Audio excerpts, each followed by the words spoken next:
What does it take to be self-made? Today we're going to be talking about the makeup of a self-made person and where does success really come from?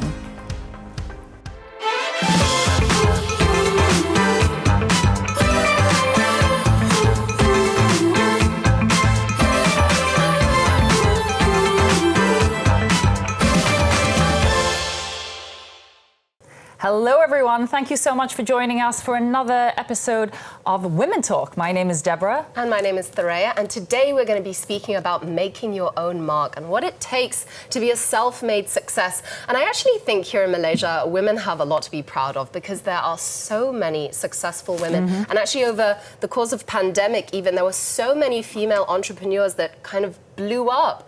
And so I think women really... we have a lot of potential when it comes to Of course. And of course the word self-made, I think it's become a bit of a badge of honor now, whether you're born into wealth or if if you have one of those rag to riches stories, people want to wear that badge of I'm self-made. I did it alone. I did it by myself. So I don't know if anyone can ever do it all by themselves because we all need support systems. We all need help, exactly. And there's lots of factors at play, but I think today's conversation is going to be quite interesting. And I think being able to lean on others and looking for that support, that actually is what makes a strong foundation. You do things by yourself and you'll find yourself alone at the top as well. So bringing in more people and accepting help where it is being offered is actually strength as well. It is a strength, exactly. Yeah. Well, we have two fantastic guests that we're going to be introducing as well to help us speak about this topic. So I'd like to invite first Joanne Kua, CEO of KSK Group and Managing Director of KSK Land. Thank you so much for joining us. Hi, thank you for having me. And of course, Melinda Looi. Everybody knows her. If you don't know her hair, if you don't recognize the hair, the outfits, fashion designer, one of Malaysia's best fashion designers, a dear friend. Thank you so much, ladies, for being on the show. Thank you. So, Joanne, let's start with you. So, CEO, this is a huge title. We don't meet very many female CEOs. So can you tell us a little bit about what that role is like and how did you come into it? Yeah, I think I came back to the family business now since 2010. So prior to this life, I was actually working in London in Deutsche Bank. Okay. So about 4 to 5 years, I was spending my time, in the financial industry. And then when I came back, our family, I come from a family business, right? And I'm second generation, and our family business, we started as Kurnia. So when I started as more like a COO, actually going into our insurance business in Thailand and Indonesia and transforming that business. And then shortly after, did the sale for Kurnia Malaysia and became the CEO of our listed company at that time. Did you have a choice? Was the pathway set out for you, as it is with a lot of, family succession, right? You pass it on to the next generation. Was it expected of you to There was never really, it was never really a conversation that we had in the dinner table or something where it says like, okay, you have to come back and you have to come back at this date, There wasn't anything like that. I think I grew up, when I grew up, the family business is actually younger than I am. So I grew into something very, very simple. And then, I looked at my father, grew the business from an insurance agency and then, became an insurance company. So I got a bit of that entrepreneurship bite from him, remembering things when I was younger. So it was never like this formal conversation. So you didn't feel the pressure of it? No, it was more like... in my parents, they advocate us saying, the world is your oyster, right? When you're young, go out and see the world. Yeah, of course, you learn, you grow. You learn and you grow and, you get a lot of exposure, good and bad of it, from the streets and everything. Is it easy working with family though? You love-hate. It's a love-hate. And you find that you learn how to have a different relationship at work and at home and how to find a healthy balance. But I like that you mentioned, the fact that you are a woman here, the fact that very often the roles are reserved for the sons and as a daughter that you're sitting at a place that you deserve and you're doing a good job at. I think that's an important point to note. Melinda, what about your journey? Well, I actually grew up in my mom's factory, my mom and my parents. So my mom does manufacturing for fashion. My dad has the pleating, fabric pleating factory. So basically, they couldn't afford to hire a lot of people to help. So we became the child Wonderful. laborers. Child laborers, but That's you're why you have not to allowed to get say, everyone not allowed there to to support the Yeah. business. So, but yeah, I guess growing up in the fashion industry, my parents, of course, did not stop me from, being a fashion designer. Yeah. I wanted to be an artist, like graphic design or sculptor, but I wasn't allowed. Well, I love the way that you also incorporate this with your own children. You kind of allow them to express themselves and explore themselves. I mean, even what you're wearing now, if I'm not mistaken. Yes. Is that So this is my latest collection by Maya, my second child. So basically, I don't want to force my children to get into any kind of businesses or into fashion, but I allowed them to do whatever they like to do. I think we didn't have a choice when we were kids. Being in a Chinese family, and they expect you to help the family to grow the family business. So when I left to Canada, when I got the scholarship to study in Canada, my parents didn't stop me because I got the scholarship myself. But otherwise, usually they won't. They would say, "No, don't go. Once you go, you will never come back." But anyway, I left. When I came back, I realized it's not enough. I want to have more challenges. I want to be able to do things on my own. So I left the family business, and they didn't like it. They didn't speak to me for like years. Oh, wow. But I had only 3,000 ringgit from my grandma. Wow, to that is a start challenge. business. So Well done. But that is, I mean, that really is it. You kind of just have to step out into the world, what we were saying earlier. Like, that's how you learn. And I love what you said about taking on challenges. I think that's such an amazing way of thinking about growth, is like to chase the next challenge. Exactly. Yeah. I mean, and I think to both of your stories, you saw your families do it, you grew up in it. Yeah. But it takes, I mean, I think there's a few ingredients to making a successful business person. But when we're going to take a quick break now. When we come back, I want to talk a little bit about privilege, advantages. Does everyone have a fair go from the beginning, or are some people a little bit ahead of the starting line? We'll see you after this. Everyone, field of psychology, I think that's one of the great... To have this kind of event, it's a good thing, it's a good start. We have to buat benda-benda macam ni. Then we can go to social media, then we can go to this, So, untuk orang yang hadir, diorang boleh mendapatkan ilmu yang lebih betul kerana panelis yang betul. Panelis yang betul. We got it psychologists, we got it doctors, we got it people living with bipolar, people living with anxiety, depression. Focus, especially getting through this endemic situation. So perhaps assuming there are stresses, external, environmental stresses that we can't control that affect us. It's a very powerful event as for myself and as for all the women that attending this event. It might help us feeling confidence, self-awareness and self-love, especially for someone like me who's having anxiety a lot of times. So this event is kind of the events that we actually need to attend.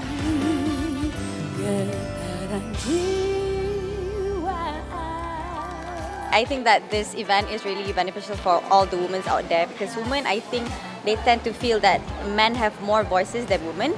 So I think this is a platform where women can really have a voice and people can really heard, like women can be heard, So I'm just gonna say that don't be shy, women out there, just say whatever you want to say, feel whatever you want to feel, and just do what you do.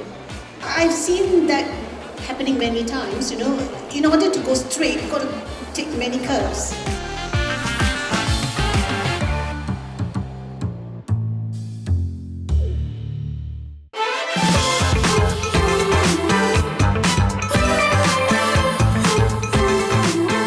Welcome back to Women Talk, where we are speaking about making your own mark. And now we're going to talk a little bit about what it takes to really make your own mark. Some advice, some tips on if you want to get to that successful state, what do you have to do? And I think there's no one path. No, there are certain privileges and things. So we talk about how can things be a bit more fair for people. Yeah. What are your thoughts on that? One is education is wealth, like knowledge is really power, and I think that any parent that wants to give anything to the child would work very hard to find a way to give the kid a good education, because I think that's really the foundation of because in education, when you go out, you get to see the world, you get to meet different people, and then you grow into a young adult. And I think that part of the journey is super important because you try to find yourself as well, and then you go. And for me, every time when someone comes to me and says, you're lucky because you're born into a position of privilege, and I say, yes, I am, and I tell myself to be grateful every day for this. I think earlier you asked me, whether it was a choice that I came back to the family business. I think for me, my father, I think he did ask me, he said, are you crazy? Like, why are you going out looking for jobs? Do you not want to come back and work for me? Yeah. And it was not an easy question to answer because for me, it was a lot about, okay, does that change my relationship with my family? Because I'm very close-knit with all of them. How does that work in the workplace? How does the dynamics shift? Because I want to add value and not just come in and just say yes. What actually made you different? So what was the difference? So for me, I think it's a lot about not taking things for granted. Because when you come in, still you feel, for me at least, I feel a little bit like the underdog every time I walk into a room because I'm female, I'm small in size, I look young, and then they think that, okay, you're born into a certain wealth. So I don't take things for granted. I tell myself every day that, okay, I'm grateful to have this position. But when you have that position, it also comes with a lot of responsibility because you sit on that chair. Yeah. And every day I will tell myself, okay, if I'm sitting on this chair as a CEO, I'm responsible for at least 1,000 people in the region, Malaysia, Thailand, Indonesia. What do I do with that? Exactly. And also for shareholders and everybody else, right? So it comes with a lot. And so, we have to work really, really hard. You can't go around saying that, okay, I know what I'm doing. Exactly. I think you've highlighted like real traits that any leader and any successful person should own today. But Mel, often we talk about inheritance as very material. It's very wealth. It's very things, right? But wealth can be mindset. It can be how your parents brought you up, your attitude. You have 4 children. Every time I go to Mel's workshop in her store, the kids are drawing, scribbling, helping cut the material, pinning stuff. I mean, what a privilege for your kids to grow up with that kind of experience.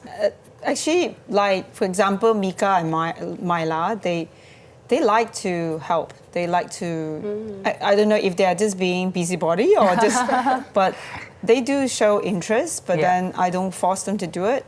If I get, like my older son, he likes to help me with anything now. He likes to learn just about anything. But for me, I guess it's just for them to being around with mommy.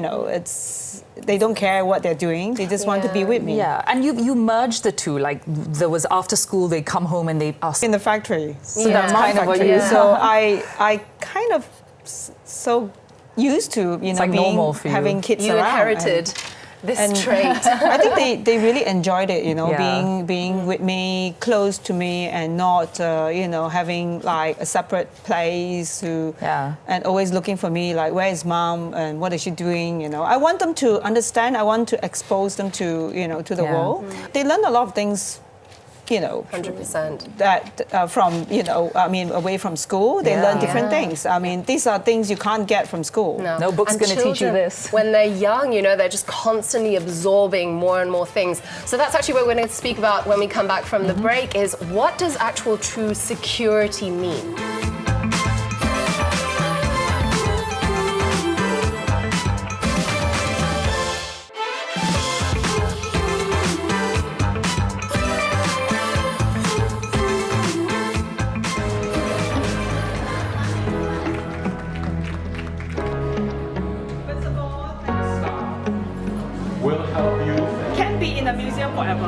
I'm not sure when I feel I am successful. For me, every day I'm learning to be better. I tell myself I have to challenge myself to be better every day. Each collection must be better than the last one. Top 3 things to self-made will be work hard, be brave, and never give up. I'm grateful that I have a lot of great friends. I have a great team. My children, they're all my pillars and my spine. Without them, I won't be here today. So as you can see, my logo is actually the 4 pillars of my children who are very supportive, my team, my friends, and all the supporters, the fans. So it's very important. Without their support, I won't be here today.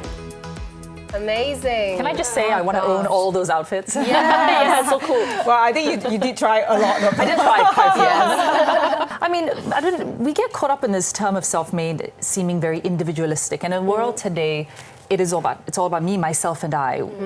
But it takes a village, right? For me, when we started on the insurance side and we decided to disrupt the industry and actually create our own full-stack insurtech called Sunday, I did it with my sister, and also I think it takes a whole team to make it work. Yeah. You know, I don't think that we can do anything alone, especially if we're trying to do something different, trying to do something new.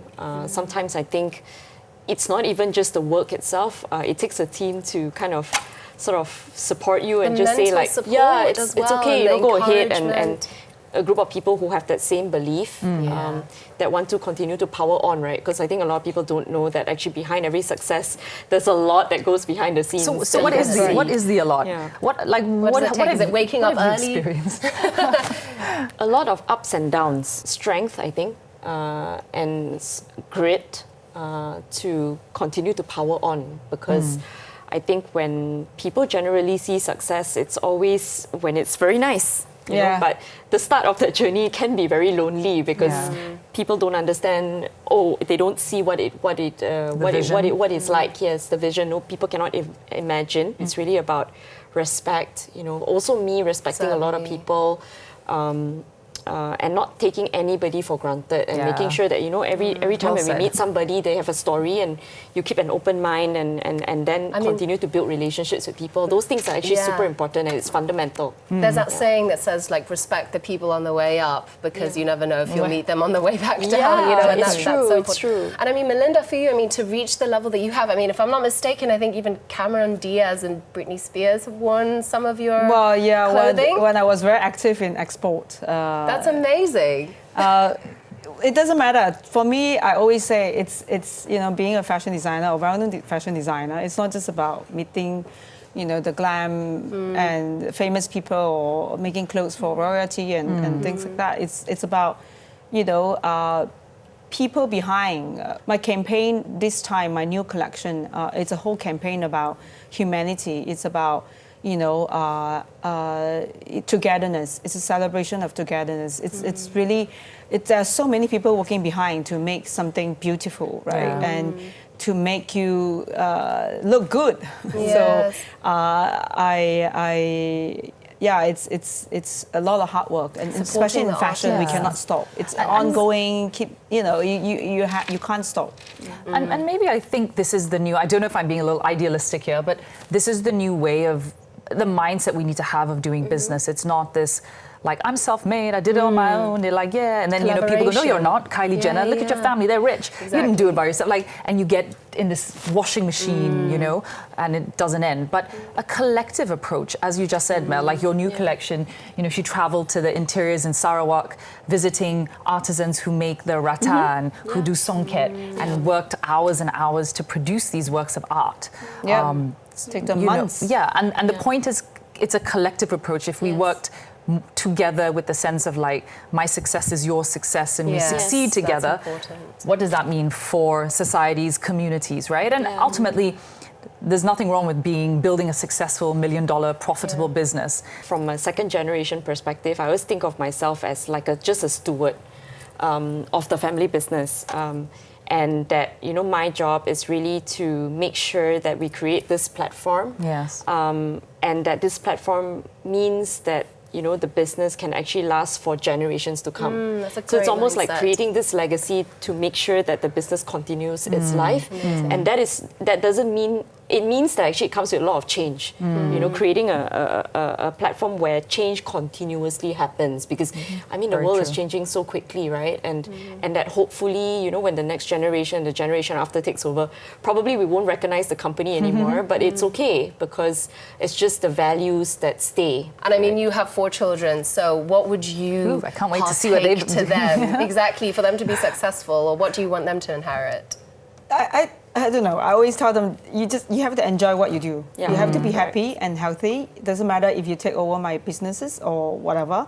But for me, what I'm trying to do now is to inspire the younger generations to preserve Malaysian craft at least, because we have so amazing craftsmen and we have amazing culture. Almost and forgotten. if we don't, it's all forgotten because people are chasing, the younger generation are all chasing for the new technology and fast movement. Fast everything. And everything is fast, everything is a click away. So for me, it's just to inspire them, and I'm glad at least I start with my own children. Maya went to see all these weavers, and they were doing her work, her artwork, and being transformed into traditional craft, and she was very proud.